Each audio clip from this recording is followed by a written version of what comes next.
some light in the front, just so I can look good.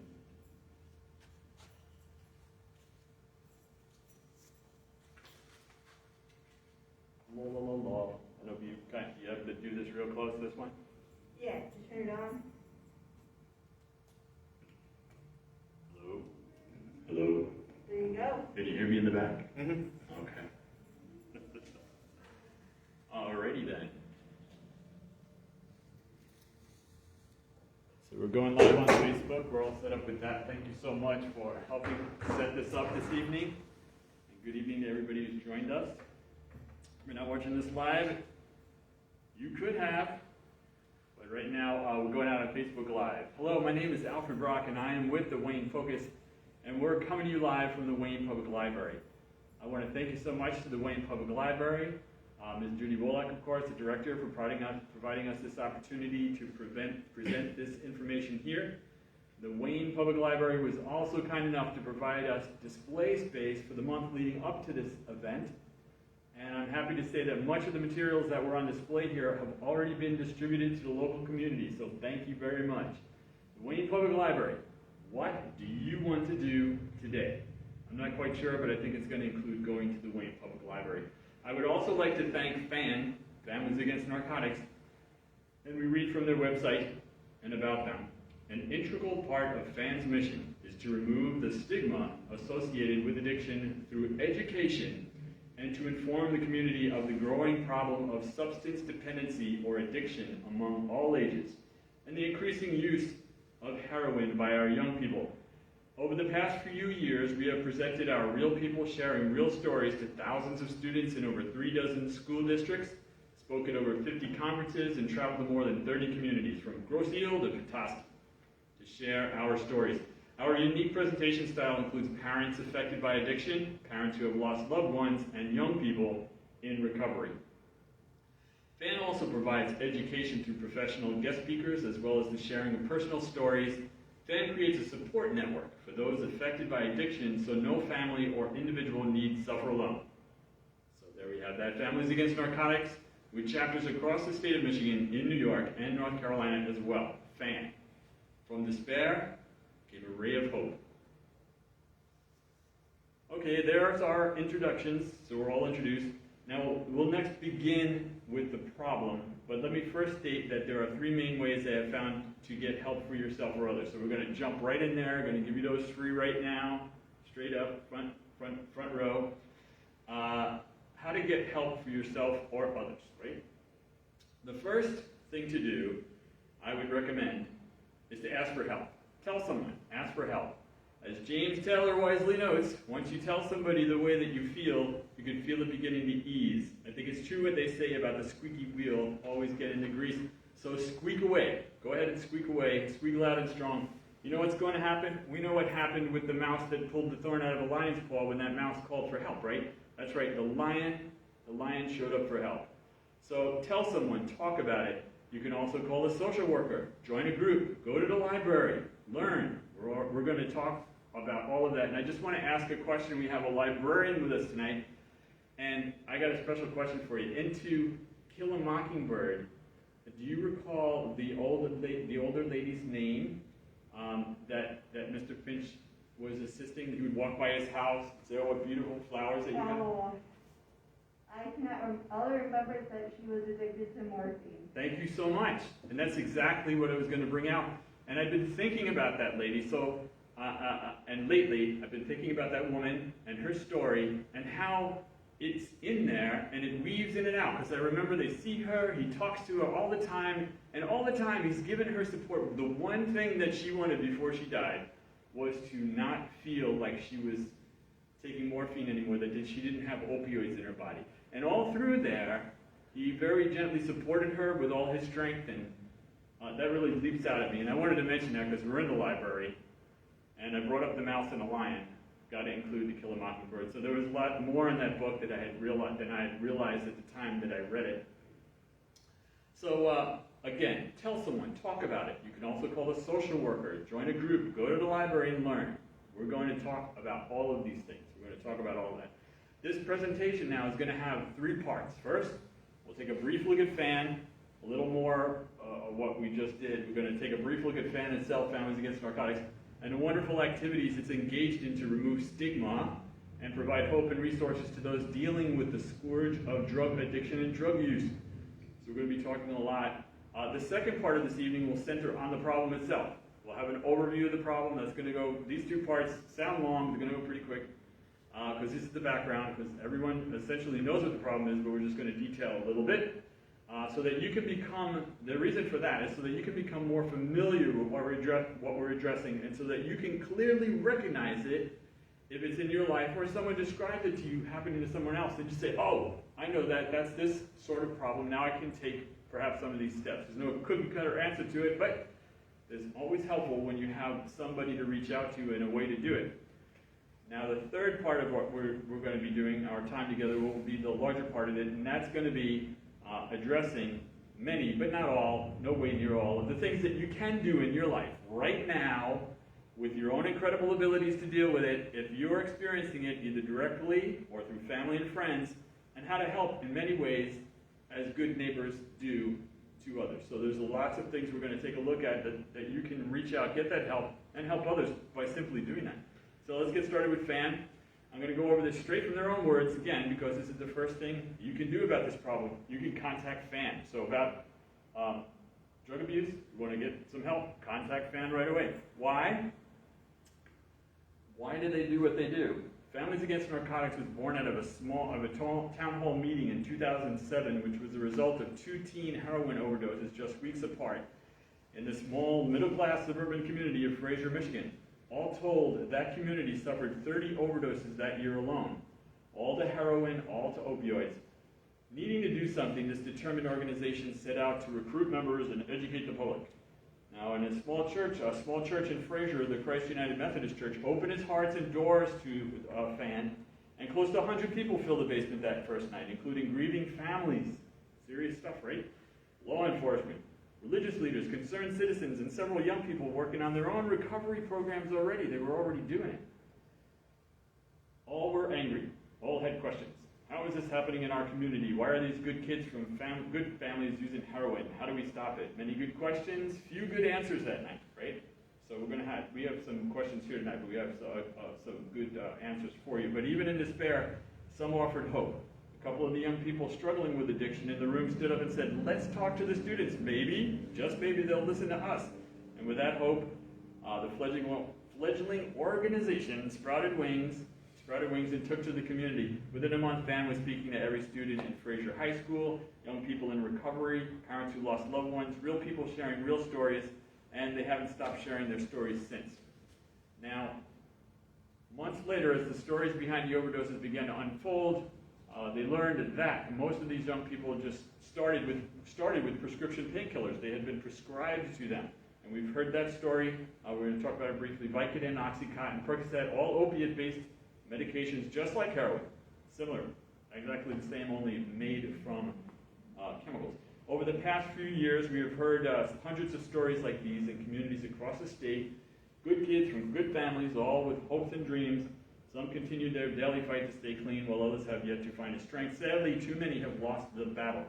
A key element of FAN success is fostering relationships with the recovery community. So we have relationships. I just want to bring that out.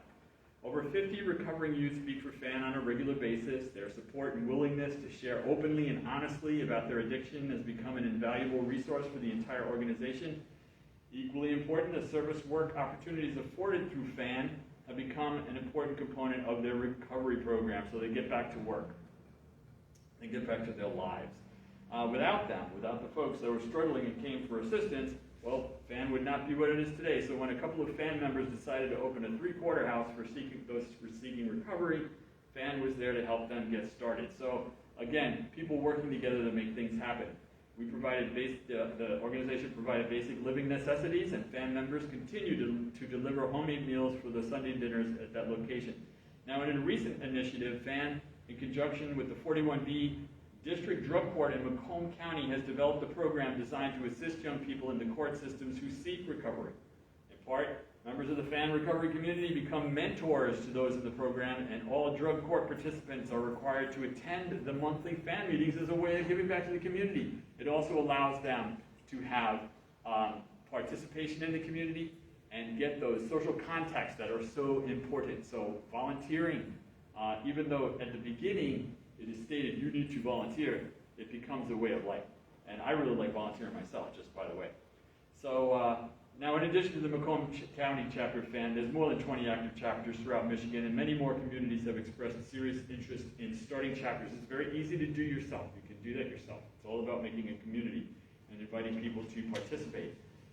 Now, here we start with, what can you do, right? So if you want more information, what can you do? Well, you contact FAN. That's right. If you're in any one, so we're here tonight in the city of Wayne, but if you're in any one of the 50 states or anywhere around the world, you can find FAN online at www.familiesagainstnarcotics.org. Go right over there. Now, at the end of this, I'm going to paste the text of all this, so all the links are going to be in the bottom of the text, the comments associated with this event on Facebook, and we'll have it out there at other locations. So, or you can call them. You can call them on the telephone, 586-438-8500, 586-438-850, or email them. Email direct, FAN@familiesagainstnarcotics.org. So again, that's FAN@familiesagainstnarcotics.org.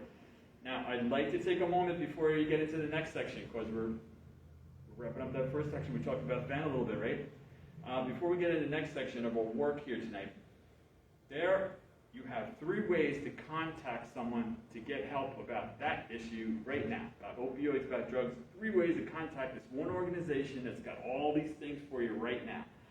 Same thing if you're struggling with some other form of addiction, or you have some other difficulty, or dealing with mental illness or physical illness. You can reach out and get contact, and people are going to respond to you. So, I'd like to take a moment to state the reason I'm pointing that out is that the information I'm going to provide you about getting help, contacts, and others you will find yourself are relatively easy to come by. If you need help, ask for help. Again, we're in a library. If you're having difficulty finding these connections, the librarian can guide you in a direction towards the information that you're seeking. Ways to search for folks that can assist. In fact, now once you get started, you'll find nearly instantly that you and your loved ones and your family and friends and neighbors are not alone at all. You're not alone. So we'll briefly talk about the problem next, and then move on to what you and what we all can do about it. So again, we're focusing on the drugs and drug addictions tonight, but it applies to any problems that someone may be experiencing. Now, as we heard a little earlier, the problem, which is drug addiction, and the flood of drugs in our society is so general right now. That's the problem. It's a problem of great proportions. It consumes money, goods, emotions, and lives. It destroys lives and disrupts many others. Could you give me a time set? Is that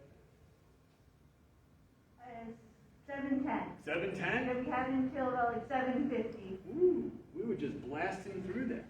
So, we've already heard the background about FAN. We've already said hello. Any questions so far? No? What's the name of it again? Pardon me? The name of the website? The website Is it familiesagainstnarcotics.org. So one big word. They got like a Facebook page? Yes, there's Facebook, and they're on Instagram, and Twitter, and LinkedIn. Just can't stop talking. Can't stop talking. And the purpose of removing stigma, of course, is to allow people to talk about things. Stigma is a social situation where people don't talk about a certain issue because it's dealt with normally in other ways.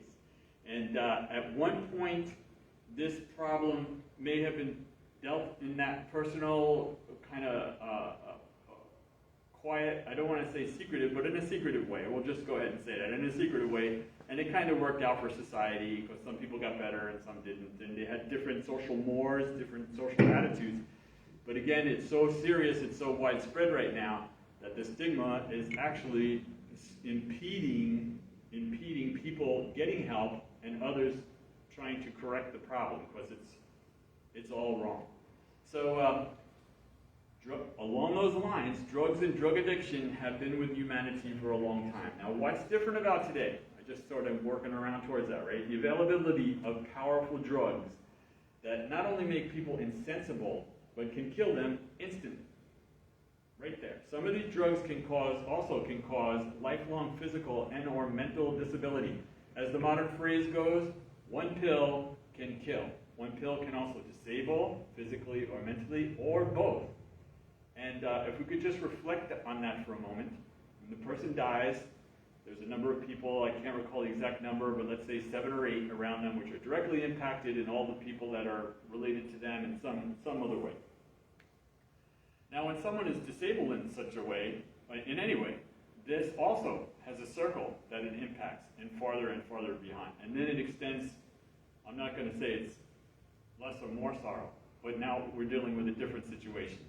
And all of it is unacceptable. So one pill can kill. The drugs we're going to focus on this evening, but these things we talk about, you can address to other problems. These are going to include opioids, methamphetamines, and a dizzying mix of others. We're not going to get into them specifics because that is what I expect everyone to be familiar with in the background. You can find the names, you can look them up, and ask about them and what they cause and what they do. But for what we're doing right now, we're going to say we know the problem, and it includes opioids, methamphetamines, and a dizzying mix of others. Okay, so now part of the problem is that many of these complex drugs are relatively easy to make. And I'm not going to go into those details either. You can see it on the news. They're easily manufactured. Until recently, what were called precursors for some of these drugs, that are the chemicals that are used to make the drugs, were freely being sent. You order them through the internet, and they were coming from all over the place to the United States. So the United States said, no more, you can't import that stuff. Now it goes to other countries. We won't go into that into detail, but I can certainly get that information for you if you are interested. So it gets here now. A larger part of the problem is that they're easy to make cheaply in great amounts, while at the same time garnering high profits to those who make and distribute them and take the risks because it's an outlawed activity, and those folks are accumulating a lot of wealth. The money part is especially important to notice. The profits are high, the input is cheap, the majority of these drugs are legal, and those that are not illegal to distribute outside of normal medical channels, like the ones that are okay to give at a hospital or you get from a drug, they are also being exploited, and some of them are being copied. So it's a big industry, a big business. And it's attracted the criminal trade. It is a core part of the criminal trade. And other actors who compete against each other and disregard or actively oppose law enforcement along with the rule of law, and in many countries even national governments and organized military forces. So this is a big deal. It's a worldwide problem. I work with people from the local area, across the state, across the nation, and around the world on a regular basis. They just show up on my Facebook and I talk to them. I give them the information that I'm going to share with you this evening, and they can pick and choose to see fit. I can't tell you how many people tell me, thank you so much. You know, they're in a fit of panic sometimes, or they're unfamiliar with it. And just to provide them with the sort of information that you can easily get at a library is very helpful and reassuring to them. So I encourage everyone to share and help. So it's a big deal, and it boils down to one question that comes in from all the folks. Where can I get help? You know, where can I get help? Say a mom or a dad, they got the kid, and the child is having a problem, or the child has the parent, because I see that also. The child has a parent, the parent has a problem. What can I do? And we need to, as I mentioned, it's a worldwide problem, it's a sophisticated problem, right? The person that you're dealing with is embroiled in a very sophisticated problem, right? So I can say, I'm going to help you, but they've already been given tools to resist that help. And even if I start to work with them, it's very complex, and the back and forth can be exhausting, and it is exhausting. So learning as much as you can yourself and taking care of yourself are 2 first steps, but we'll talk about that in just a moment. So we're going to try to answer that question this evening. Where can I get help? We finally arrived at the part that we're here for, right? So where can I get help? We're going to try to answer that this evening. Before I go on, let me explain how easy it is to get addicted to opioids. And this is the same for a lot of other things, a lot of other behaviors, a lot of other drugs, methamphetamines, cocaine. But let's talk about opioids first. How easy it is it? When I was growing up, it was, everybody knew, talk about stigma, it was like the common knowledge, which was not correct, was that you had to do a lot to get addicted to heroin. Yes? Is stigma like those type of pill drugs? Stigma is a social behavior like gossip, Oh, like drama, gossip. So, high you know, school gossip, stuff. everybody talk, right? Yeah. Is that the Music Man, I think? Oh. I'm not sure. And then stigma is like anti-gossip, kinda, right? Where if the subject comes up, like say a juicy gossip thing comes up, everybody wants to talk about it, right? But if somebody talks about a subject that is governed by stigma, nobody talks about it. They will not continue the conversation. Is this a good? Yeah. Am I getting towards stigma? You know, I should get the. Why don't we look it up? Let's look up the. Another good example. And you said like certain drugs, like pills that you can get from the hospital, and people be addicted to it. Yes, I'm going to explain that, how that happens in just a moment. What was the other example? Mental illness. Mental illness is a stigma. That's right. Mental illness contains a stigma in our modern American culture. No one wants to talk about it because some people feel it makes you weak or whatever. But people get headaches and people get mind aches probably. And you go to the doctor, you get some aspirin for your headache. What do you do when you get a mind ache? Well, you go to the doctor. But until we start talking about it, stigma rules and cuts off that person from getting that advice or getting the address they need to go. I feel like there's certain people who have mental issues should take pills, but there are like other ways to like do things without taking pills. And that's right, I agree. So what is stigma? We're going to go with Very Well Mind for a moment. It says stigma involves negative attitudes or discrimination against someone or something. It can be a topic, right? But these folks here are concentrating on individual, right? So stigma involves negative attitudes or discrimination against someone based on a distinguishing characteristic such as mental illness. See? Go to the library. You're going to get the information you need. So what is stigma in society? And there's a lot. Look that up. And that's what you're dealing with there. That's your first level of difficulty. And when you start talking about it, now you're taking the lid off stigma. You're getting to the problem. We'll get to that in just a moment. Okay. So where can I get help? This will be just one moment. Okay. Before we go on, let's see how easy it is to get addicted to opioids. Okay. Even now, for example, when a teenager plays sports and gets hurt, they got a sprain. They may be offered opioids at the emergency room to ease the pain. Here's some opioids. Now, I had a sprain about 4 months ago, and I'm leaving the place, and he told me what the doctors told me what to do. I had a lady and a man doctor, and he said, walk, don't put any pressure on it, right? You learned this when you were 4. Don't put any pressure on it. Wear this. I had a sock. Don't do any of that stuff. And here, by the way, is 30 days worth of a very powerful opioid. And I had signed something at some point, I don't know, but they gave it to me. Now, what's the problem with that? Well, first of all, opioids are a poison. They're very powerful. Historically, they've been considered that. And as both the ancient Greeks, the ancient people used to call it a pharmakon, which was a drug or a poison, and a poison. So it could do one or the other. And they've been long regarded as that. And for a very long time, doctors have been reluctant to prescribe them for anything except extreme pain on a limited basis or for end-of-life care. Now, about 20 years ago, to make a long story short, an outdated idea was circulated by a large pharmaceutical company and followed along by others that said if you take opioids for pain, you can't get addicted. If you take it for anything else, you can get addicted, but if you're pain and you take the opioids, you won't get addicted. Which, of course, this is not true. That's not true.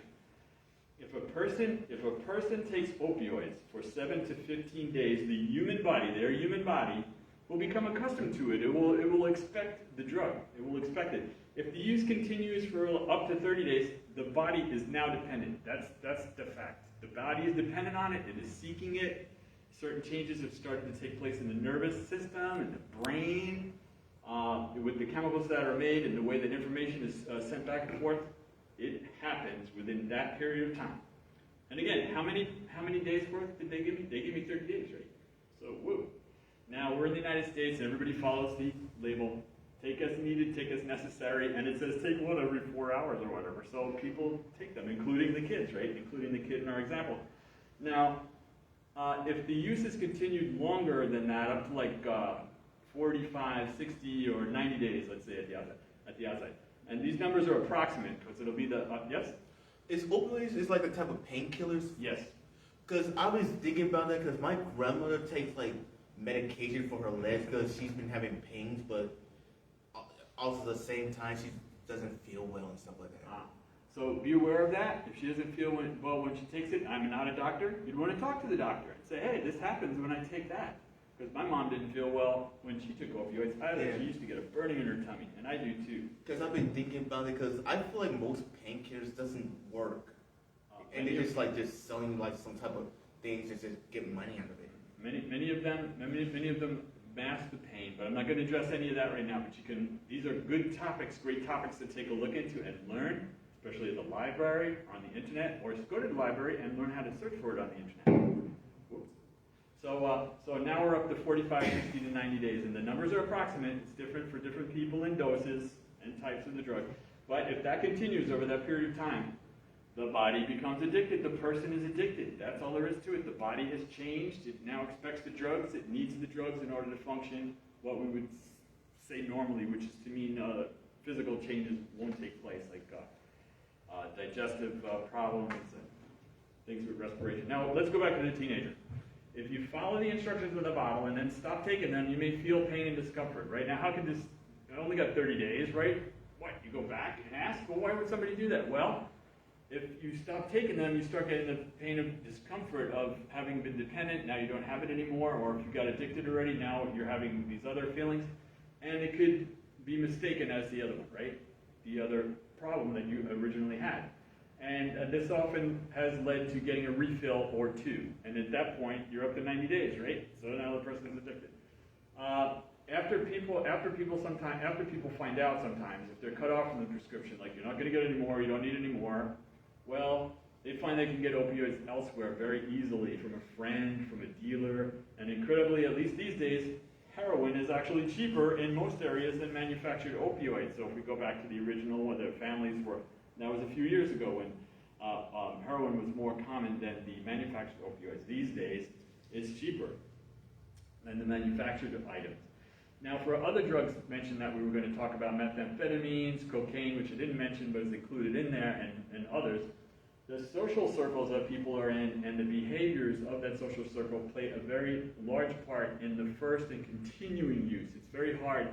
Cocaine doesn't have has a different kind of physical addiction to it, but the social addiction associated with cocaine and methamphetamines, that's the social life that the folks take on, is sometimes overpowering. And then we are talking about some forms of mental illness and talking to a counselor and someone that can assist. So now we're on into the things of what we can do, but I'm getting a little far out there. So now there are, for the other drugs and continuing use. So there are various ways to tell if someone is using drugs, and here we're going to begin the third part of the presentation. What can you do? So if you think someone's taking drugs, you can identify their behaviors. You can look it up. What if they're taking this drug? And there'll be a list of things that you can identify with the glassy eyes and the pupils and all that. We're not going to go into that too much here because, again, we're going to assume that we can get that information, or we already have that information, and we're pretty sure that person's taking drugs. So what can we do about that? Because we're upset. So that's where we're at here. Now, what can you do if you suspect or you confirm that that person's on drugs? Now, we already heard about the lion and the mouse way back in the beginning, right? The mouse did something for the lion, and then the lion says, if you need anything, call me, right? And he shows up when he calls him. I love that part. Anyway, so the lion shows up. Now, the mouse called for help, and the lion showed up. The lion showed up. Now, if you ask for help, if anybody, all the folks in this room, or anybody that's listening, or will listen in the future, if you ask for help, fervently, and in different places, I can guarantee you someone's going to come to your aid. And from then on, it's a team effort. Team effort. Well, how do you do that? Who are you going to call? I'm not going to say Ghostbusters. Oh, I did already. I did. Okay, but if you do call Ghostbusters, let them hear you. Let them hear you. And what do I mean by that? Well, when you do begin this search, keep in mind that if you don't get the answer you need the first time, or you don't get the help you need that time, ask again. Ask someone else. Knock on another door, and just keep knocking. And one day that door is going to open, and your own friendly lion is going to be standing right there in front of you, okay? And by that I mean you're going to get the help or the information that you need. do whatever it needs you working towards. And so anyway, when I hear someone tell me about a problem they're having, like a spouse using drugs, or a son or a daughter or wife or a friend or an uncle or an aunt, or themselves having the problem, the first thing I suggest is, have you spoken to a social worker? And why would I say that? How do you find one anyway? How do you find a social worker? Well, you can call your local health department and ask, oh, wait a minute. Why would I tell them that? You can go to the social officer's office and ask them for help, and they'll tell you right there. What they're going to be able to do is provide you with reasonably priced or free services, whether they're mental health or things about drug abuse or other behaviors or problems with looking for work, all sorts of things. They're trained and ready for that. So there's a bunch of assistance right there. Now, what if you don't know where one is? What if you don't know where the office is? Right here in Wayne, we're lucky because we walked right down the street and they're all over the place. So we've got a bunch of them right here. So if you're near Wayne, Michigan, and you need to speak to a social worker, just come on over during the day and knock on some doors. But if you look up their address, they're right here. So you can, wherever you are, whether you're in any state in the United States or around the world, you can call your local health department and ask, where can I find a social worker? They may have different names, like in Australia they call them social workers, and in England they also have, there was a slightly different name, but you'll see that you can find the folks that are assigned to do this, and they're available all around the world. Now, they're going to tell you where you can ask a doctor or nurse. They're going to tell you. You can go on the internet and type in this question on Google, just like this. How do I find a social worker? So you may see something like this pop up with the title, Find a Social Worker - Help Starts Here. There it is. And here's the website for that one. Helpstartshere.org. All one big word. So www.helpstartshere.org. So here's one place you can. This one is specific to the United States, but you're looking for somebody in England. Type in the same thing. How do I find a social worker - England? You're going to get their stuff. Australia, New Zealand, Africa, Nigeria, Kenya, everywhere, all around. Even in all Spanish-speaking countries, French, Portuguese, Brazil, for example. So click on it, or one like it, look for someone near you, and whoop, instant lines. All the lines you want, all over the place, on your side, and you're on your way. Now, there may be some organization or service group in your area that can help as well. For example, in this city of Wayne, right here, I could walk over there, I could leave the library right now and walk down there. If they're in there, I could wave and probably see somebody I know. And go visit a company by the name of TBI Behavioral and Residential Consultants. This organization provides the community with a variety of client-driven, person-centered services and programs designed to treat individuals with a mental health diagnosis, brain injury, and/or substance misuse diagnosis, because sometimes mental health is accompanied by substance abuse. And I'm going to tell you why. First of all, substance abuse can lead to mental health problems. And second of all, folks with mental health problems may sometimes be directed into substance abuse because they are taken advantage of by those who are selling it or for whatever other social reasons are going on. So, and guess what about these guys? Right here in the tiny mighty Wayne, you can ask them questions yourself. You can find them online at www.elevatebi, that's BI, elevatebi.org, and ask them. Some organizations provide telehealth services, if I'm not mistaken, they do, but they will answer your questions that you have. And if they can assist you, they're going to give you the opportunity for that right away. And I'm bringing them out because they're right down the block. You can walk over there. But there's folks like this all over the United States.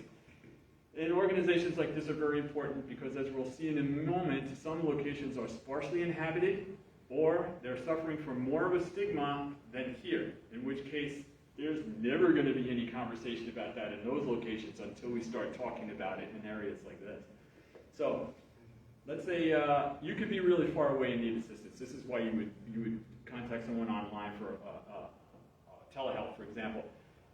Examples of where people might need it include places like Alaska, West Texas, the Upper Peninsula of Michigan, and large parts of the Great Plains states, including the rest of Michigan, rural Canada, tribal areas and nations all over the place are people that can take advantage of it and use telehealth as long as they can get to it and we can do something about insurance, which is a concern. You may have to make your search a little particular for these telehealth services, but they're there, so you can get them online. Talk to people on the telephone, see them on the TV, do the Zoom thing. So the first thing I do when I encounter someone with one of these problems, be it drug addiction, abuse, and other things, I ask them if they've talked to a social worker. And you can find them online at the library in books, and I'll be guided by a librarian to find those support materials, and through your doctor and even places of faith.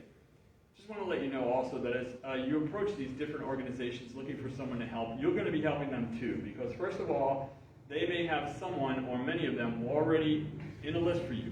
They may have prepared for you already. For those that do not know you, you may be the first person that put a voice and a face and a problem in your community that everyone knows is there, but right now everybody's talking about it because you got the stigma. And that sort of behavior is the stigma we are all working against. So see a problem, say a problem, solve a problem. So you're already helping others as you help yourself or a loved one. And do you know what is wrong with that? Nothing. That's good. That's good stuff. So it's good to help others. So now we're looking for a social worker. Look at that. We're looking for a social worker. We're looking for someone already to help us, right? So that is an activity. That is what we were talking about. What can I do? Well, you can look for a social worker. We already know how to find one. We can find a whole bunch of them. All right. So, well, you got to support. Now are you the person that attends church, synagogue, or temple or mosque, for example? You're looking for some other assistance? Well, you got a support net right there. It's already built for you, right? Sort of. Many people are afraid or reluctant to talk about these things for fear or being ostracized or treated badly. Against that's the stigma you're looking at there. It may happen, probably not. I don't know. The reason I mention it is that it's part of your support system. Those folks are part of your support system. And even if they don't assist you directly with this, they're part of your support system. They're part of your community. We don't want to be alienated from them. So let's see. There's your ready-made lion pride right there, or it can be. It can be tough for some people as their community, you know, their background and their traditions, and we have some folks right here. We have a lot of immigrants in this area. Their background, their traditions, they've come to the United States, they experience this problem, they have very strong rules about it in their community, very strong rules about it, and very difficult for those to deal with it. They cast a deep shadow on drugs and drug addiction, and it's that shadow that needs to give way to light so the solution can be worked on. So we talk to folks, give them options. It's a health matter. We need to deal with it, and then we start dealing with mental health, right? So that's also a health matter. That's something that we can work on together, and that's a good thing. So now we have, all right. So now we have organizations like FAN. We got social workers. We got 2 fingers. And faith organizations. Organizations like Elevate, down the block there. Mental health assistance. We've got 4 sets of people already that we can approach and ask them, or you worried about the stigma? You don't have to be worried about the stigma with the doctors and all the FAN and stuff like that. Let's say you want to reach out to your faith organization. You can say something, hey, what are we doing about this around here? And then you become the person of change. You become the change maker. So you're looking for one lion, and you've already got a pride on your side. So I put out 4 fingers, but each one of these could have 100 people in them. So you got a whole lot of people on your side. More people want to help than hurt. So I cannot emphasize enough that you're not alone. There are people literally living their lives waiting to hear from you right now so they can spring into action. Reach out to them. You'll find them. You'll find them. Now let's not forget basic assistance or indirect assistance. Now we're in a library now, and this place is filled up with books. I can literally walk out in the library right now and either pull down a book that will teach me about addiction and how to deal with it, or I can ask one of the librarians. I can ask the librarian, help me get 1, 2, a dozen, 100, 300, and they're going to help me. They're going to do everything they can to get the information I ask for, no matter what it is. But we're talking about this, so if you want this information, you can get it from the library. If I ask them, they'll direct me to local social services. They'll give me a list. They'll show me where I can find the list. And I can go from there on my own. It's amazing. They will help me navigate the internet. They will search things for me. They will find things for me. All I have to do is ask. It's a wonderful world. going to the library. Now we have 5 sets of support folks that can work on our side. Now when someone starts to recover from drugs, now we're going to go on to the next step about some other things, because I told you it's not going to be exhaustive, but now we're going to find out. So someone's starting to recover. Let's say they're starting to get better. For opioids for example, it can take up to 12 days for withdrawals to pass. Many people believe that's it. Oh, they withdraw, they're all good, ready to go back to work, but it doesn't happen that way. Now, things can be done to ease those 12 days, or at least understand it. And there's different things, different addictions people withdraw from them differently. For example, with alcohol, you don't want to stop immediately. You want to go talk to the doctor, because physical problems can occur nearly immediately when the alcoholic stops drinking. So there's different things to do, and talking to a doctor is always recommended. I recommend it strongly. So, whether the detoxification took place on purpose because someone decided to stay home for a couple of weeks and stop doing the drugs, or because someone went to jail and detoxified or whatever, and they couldn't get the drugs for 2 weeks. Now, after that happens, if the person stops using the drugs, it can take, for opioids and other drugs like methamphetamines and cocaine, it can take 16 months for the body and mind to heal. 16 months, it's more than a year. That's a lot they need to go through. Now, there's a time frame for you. There's 2 goals that someone could say, oh, there's 2 sets of times. That's good. Good to have those in mind. Some people don't make the 16 months. They have some difficulties, but we're not going to be discussing that. So, a lot of people, though, that I talk to are not aware of that, even the people that are going through the difficulty. They think, I went through the 12 days, and then, I used drugs again. Oh, I failed. Well, you got to restore. You got to change your social background. A whole lot of different things to do. And how do you do that? How do you learn how to do that? We're going to go back to our support group, right? And we're going to talk to our counselors, and we're going to find more information about it. That's some things we can do, involve other people, and find support. Now, other drugs have varying time frames from opioids, but the main thing to do, and there are others, this isn't a complete list, I'm just giving you examples of activities. Yes? Got 10 minutes. Oh, we got 10 minutes? 10 minutes, there's so much to go. Mental hygiene, mental health is very important when dealing with drugs and when getting away from them. You're going to be looking for mental health professionals.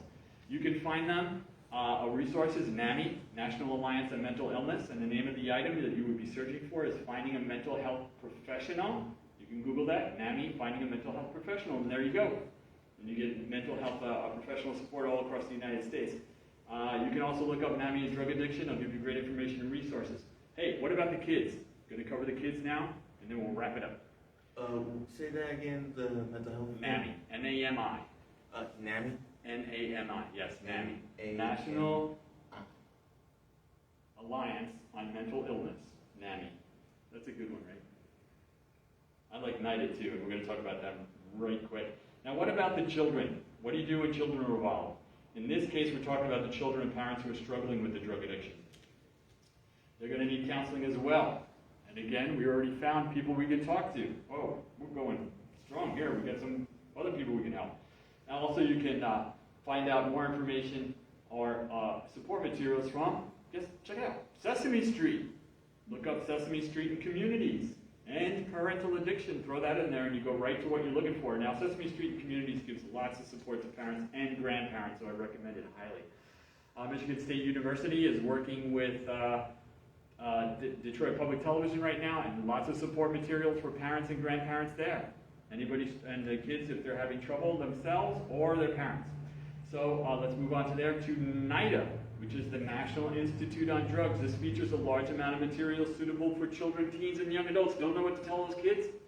Go here, and they got all sorts of stuff. There's comic books in there, there's technical manuals, there's videos, all sorts of things that are very helpful, not only for yourself to learn the lingo, right, to learn the language, but also to express what's going on, talking about problems, and how the children can deal with it too. And the schools, normally these days, if there's not one in the building, a social worker in the building, they're going to have someone attached to it, so we can get them help in that way also. So, and that's NIDA, National Institute on Drugs. Look up NIDA for teens, please. You're going to love it. You're going to love it. Lots of great stuff in there. And then I'm going to briefly go over the last things for FAN. That's going to end it. I'm not going to read everything about it, because you can go online and check it yourself. So the things that FAN does, these days they not only do the meetings every month, but they do something called Harmless. They have something called Comeback, and I'll briefly mention that. If someone overdoses, they get sent home, right? So the cops, the police officers know where they are. So within 72 hours, the police officer goes to visit, maybe a different one, not the person involved, a medical technician, a social worker, and they say, hi, how you doing? Understood you had a problem such and such a day, and we're here to check on you and make sure you're okay. That amazing thing does a lot to establish community with the person. And they give them all the information particular to them locally that I'm kind of talking about here. Wouldn't it be nice if those folks had that right off the bat? We're going to make that happen. Then there's Hope Not Handcuffs, which takes place right here in the city of Wayne. If someone's struggling with addiction, they can walk right into the police station and say, I'm struggling with addiction, and I need to stop using drugs. And they're going to start a process that's going to get them into treatment, go through the 12 days that we were talking about, and then start them on the road through their 16 months. And we have Stronger Together, which is if someone's living a destructive life, doesn't mean your life needs to be destroyed as well, so it's support for the family and friends. And finally, there's a grief support, because not all the time does this solve, it doesn't always have a happy ending. And that's the point of all this. This is a very serious issue. It can lead to death or disablement, and we want to avoid that at all costs and do everything that we can. And thank you very much for listening this evening, and thank you again to the City of Wayne Public Library, everyone who attended. Thank you. Thank you.